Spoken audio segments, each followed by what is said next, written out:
Hey there guys, in this video I'm going to be giving you some brief tips that you can use to prepare for the new 12 race trial coming to global after maintenance. It's Belphegor, the Demon Trial. Before I get started though, I'll just mention that I know I haven't uploaded much in the past few days. If you saw my latest video before this one, you know that I was and still am pretty irritated about the whole dark vision situation. I'm going to actually be talking more about the dark vision stuff on global in a different video in a day or two with a friend of mine. He's going to join and we're going to discuss the dark visions stuff going on global in a lot more detail. I know my last video was I was pretty angry because I had just found out about it. I was completely surprised and I recorded the video immediately, which I probably shouldn't have done because I was really upset at the time and really irritated and really mad. But anyway, like I said, in a different video, I'm gonna talk all about the dark vision stuff. I'm gonna have a friend of mine to join me. We're gonna discuss it together and we'll go over, all of it. But for this video, we're going to be focusing on Belphegor. And also, I will briefly mention, I know I also didn't do a news video this week, and a lot of people have asked me, what about the news video? Just to be honest, I was just still kind of moody, kind of salty, and not really feeling like making it. It's just, the basics of it. And I didn't make one yesterday. I actually did have a guest lined up for the news video, and I kind of canceled him the night before and said, don't worry about it, I'm not going to do it. I will reach out to him, and if he's still interested in joining, maybe I'll do a late news video to go over it. But even if that ends up not happening, the news this week is not very exciting, other than the trial, which we're going to talk about right now. So the Belphegor trial is the next of the 12 race trials. It's the demon fight. And if you've heard in previous videos me talk about this one, I have said that overall this is one of the better designed 12 race fights. Just to be honest here, that's not a very high bar to hit because most of the 12 race trials are not that good. But this is one of the better ones in my opinion. It's decently challenging. It's not goofy like the War Mech trial or the Death Machine trial. And it's not crazy tuned like the Catastrophe trial coming, later down the road. This one is kind of on point. It's a good challenge, but it's not going to be a crazy challenge. And on global, honestly, it might even seem super easy because, global does have quite a few better options than we had on the JP server when I originally did this trial and, evaluated it. But even so, it's, at worst case, it's going to be an easy fight on global. Anyway, so like I said, it's a demon fight. We're going to go over the trial itself in a moment, but easy mode gives you it's very very generic standardized rewards. Easy mode gives you killers for demons and such, and hard mode, the big reward is the plant eater, which prepares you for the Rafflesia trial, which is going to be a whole nother situation. We're going to talk more about Rafflesia in the future. That is one of those that is a topic for another video. The whole Rafflesia trial. We're focusing on Belphegor. So let's go over to the wiki page for Belphegor. Now the wiki page is the skill names are all untranslated, so they're still in Japanese, but the name of the skills aren't super important. Anyway, it's a demon fight. It is weak to fire and darkness only. It's very, very high resist to the rest. I recommend you not go off element. And it absorbs earth element. This is going to be very important for one of the mechanics. So if you use any kind of earth element, either single or mixed element, it is going to absorb it. It's vulnerable to all breaks. There are no passive stats whatsoever. 20 billion HP, 700,000 defense, 660,000 spirit. So it is a little bit lower on spirit. So mages, technically speaking, do have an easier time here as far as damage dealt. But there's also some mechanics on this fight that make physical damage dealers a bigger headache. But they're still very usable if you deal with it. So the skills the boss does, basically, he does some AoE and single target dark magic. Now this can be covered, but there's no real reason to cover it because you need dark resist anyway, because a lot of the attacks do ignore cover, and they will they'll do a ton of damage. And they're dark elements. So you have to wear resist anyway. So honestly, a magical cover tank is just not that big a deal. And I mean, you can use one if you want to, but you still have to wear dark resist anyway, and the only thing you can cover is the dark damage, which you should be either immuning or heavily resisting in the first place. So I recommend you not worry about a magical cover tank. But you are going to want to provoke tank, because there's a lot of single target stuff. There's more single target dark damage. There's single target gravity damage. There's also single target fixed drains. These happen pretty much every single turn. So your provoker does want decently high spirit and defense, because these are fixed hybrid attacks, meaning they scale on defense and spirit. Now, typed mitigation is kind of irrelevant. Now, magic mitigation will help on these two dark attacks up here, but again, you really want to have your magic, like your dark resist, to be immune. So you don't really need physical or magic mitigation, but general mitigation is a very big deal. You absolutely want the best general mitigation you can, reasonably squeeze in, which basically means Runda for permanent uptime 85%.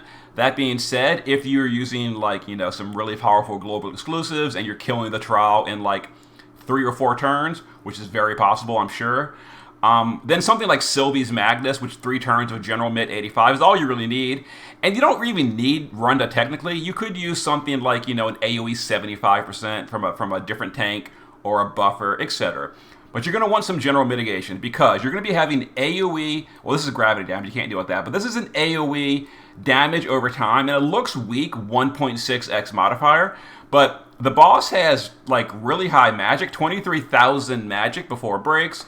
So this even though it's a 1.6 damage over time, it still really hurts. He's also going to be doing AoE drains per turn for both HP and MP, and then another damage over time that stacks. These two will both be applying, all the time.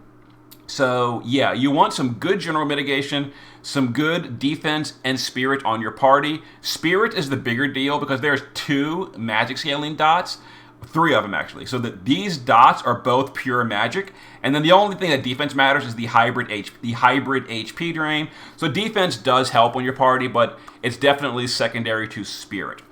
Also, single target death. This can be provoked and immuned, so you're going to want to use death immunity on the provoker. And then AoE disease and AoE breaks. Hopefully you just bring either disease immunity or just, buff immunity, etc. So that's the basics of the fight. And then there's this, the add earth up. This is what I mentioned, that physical units are a little bit handicapped here, because every 4th turn, the boss is going to imbue your entire party with earth damage. If you're using physical units like Esther, or even physical mages like Roberta or Angela, you will heal the boss when you deal damage. I mean, the healing is not that much, but basically you're not going to be able to deal damage to the boss. Now, there's a few ways to deal with this. The simplest way is to just not use physical. Bring real mages and ignore that. That's an option. That being said, there's only a few really good mages that can do dark or fire. We'll go over the team suggestions in a moment. But that's an option. Another option is, and this is a global only option, because you couldn't do this on JP, but on global, you can. Another option is to just kill the boss by turn 4. It sounds kind of goofy, but yeah, you can definitely blow up the boss in 4 turns if you're using really powerful DPS, Esther, Wilk, probably Starlight Elena, great here. Yeah, you can definitely kill this boss in 4 turns with the level of power on global. That being said, that's going to be high-end players only. You do require good gear, good units, etc. But it's an option. Another option is to remove the imbue, and for that, there's a few ways you can do it. One way is to just dispel your entire party, either retarget Dispelga, or use something like Roberta's Party Dispel, or Bushido Freedom, your own party. There's a lot of ways to do that. The bad thing about that is you're going to be removing all your buffs. So, I mean, if that's your only option, you got to do it. Just, dispel your party every 4th turn and rebuff your party. It'll work. Not a great option, but it'll work. Another option is to bring Edward Elric and Alfonsi Elric.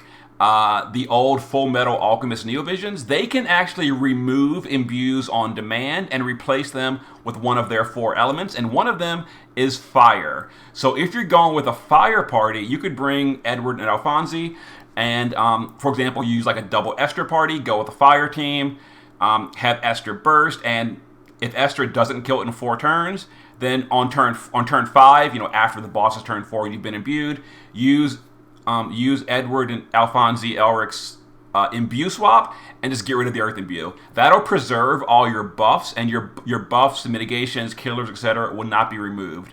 That being said, it's a very old limited unit. You may not have them, and even if you do have them, they're basically a completely dead party slot other than imbue removal. It'd almost be easier to just dispel your party and rebuff instead of dragging along a totally dead party slot to just remove imbues. But anyway, pick one of those options. Either use a mage, kill it in 4 turns or less, or remove the imbue through a way. Anyway, that's pretty much the basics of the fight. Above 50% health, the boss is relatively tame, doesn't do a whole lot, mostly just spams the AoE drain right here, as well as some single target stuff. Once the boss goes below 50%, he does a lot more AoE damage. You start using this AoE dark attack tons of times per turn. We didn't go over that. Okay, so as far as the dark damage goes, the boss does this 300% dark imperil, and this happens before damage in phase 2, meaning you need, after buffs, 400% dark resist to be completely immune to the dark damage. The boss does hurt, and if you have, low dark resist, units will probably die in phase 2. If you have, let's just say like 380 dark resist, after a buff, which means you're 20% vulnerable. I'm not sure, how that's going to end up. That may be fine. That may still be too much damage. I don't know, because the boss does like a lot of these attacks, like 4 or 5 of these AoEs per turn in phase 2. It's really painful if you're not immune to darkness. Yeah, and again, you could bring a magic tank, and then the only thing bypassing cover is the drain, because drains can't be covered. Even Omni cover won't protect you from a drain. So, this will still be hitting your party, but as you can see, a 1x is a lot weaker than 6.5 plus 1 per cast. So maybe if you can't do dark resist, maybe a magic tank is viable. On the JP server, I just wore dark resist. I had a lot of resist gear, and I went all in for dark resist, and it was fine. But yeah, so as far as some DPS options for the fight, like I mentioned, the classic physical units, Esther, Chizuru, if she can kill it in a few turns, great. Otherwise, she'd have to be stuck in the base form. It'd still be fine though. You'd still have 2 turns in the base form, 3 turns in the shift form. Chizuru is probably fine here. Roberta, Angela, great options. All of these are physical options, meaning they all have to deal with the fire or the earth imbue.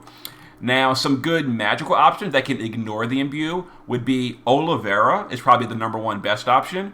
Another good one would be maybe Tiana. You could go with fire, and she stacks up really slow, but once she's stacked up, she does okay damage. Another option is Dark Rain. Dark Rain is who I used on the JP server. And if you want to see my JP clear, I'll put a link in the comments. That being said, my JP clear was using Dark Rain and premium Dark Fina. Oh yeah, by the way, Dark Fina. Dark Fina, with her buffs on global, is actually a legitimate DPS. She'd be a really good option here that can just chain Darka every turn. But yeah, I'll actually post my JP clear in the comments. You can see a preview. But I recommend you don't really build your team based on my JP clear, because global has way better options for units. So I'll be doing a few different clears this week. On Belphegor, I'll do, the powerful team, ST Mart out, etc. And then I'll try to go for some budget options that are a little bit cheaper. As far as some good support units, Sylvie is great here because she's just overpowered, period. But also Sylvie has Demon Killer and 250 single target Demon Killer. Very, very good here. Roberta is really good for fire support. Premium Dark Fina is good for dark support. If you want to use a little bit of a weaker dark support, but also has Demon Killer, Bulwark has 30% Dark Imperil, as well as 30% Dark Amplify, as well as 150 Demon Killer. So if you don't have Sylvie or you're not using Sylvie, Bulwark is a great option.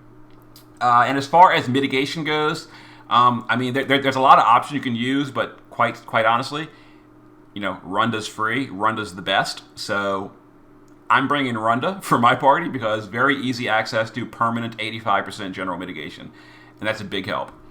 But okay, there is some quick tips for Belphegor. I'll be, having videos about that this week.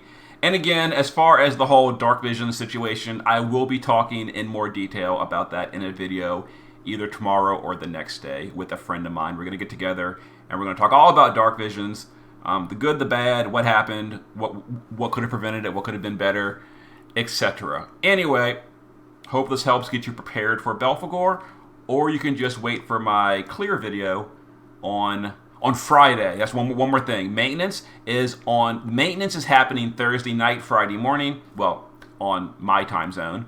But anyway, maintenance is one day later than usual. So this trial will not be available until, for me, Friday. For you, whatever time zone it is, one day after the usual FFBE week starter.